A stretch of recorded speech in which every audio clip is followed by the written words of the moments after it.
Well, everybody wanted to be the first to use the bridge. It was an isolated community that was dependent on boat traffic for decades, half a century. There was no way to get to the island except by boat.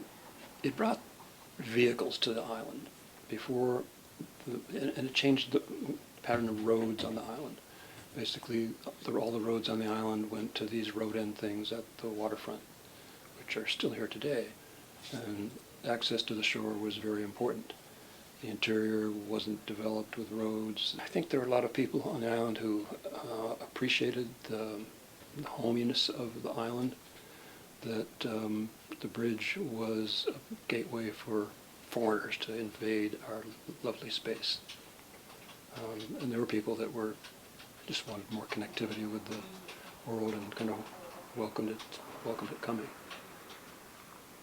It is the narrowest point around the island for a water crossing.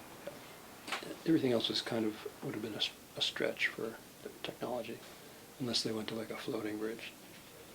But those weren't in vogue. It was approved in the late 1940s, finished building completion in October of 1950.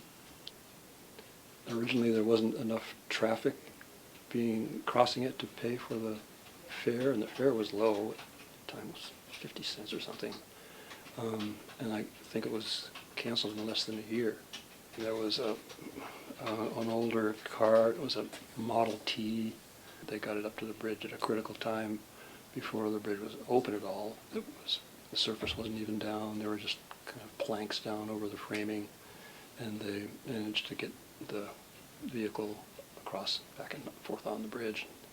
Photo documented it. There's a story about 8 young daredevils making a tightrope visit across in early July. This would have 6 months before the bridge. It would have been not even boards to walk on, probably just walking on the framing. The change from a boat-centered life to the cars coming was something to be dealt with. The Department of Transportation is projecting what the future is going to hold. And right now, the afternoon rush hour backups are only at the 1.5 mile range. Well, that was a couple of years ago. Now they're at the 2 mile range, and they're expecting that before 2020 there'll be 4 mile backups, which is half of the island will be gridlocked at the commuter times.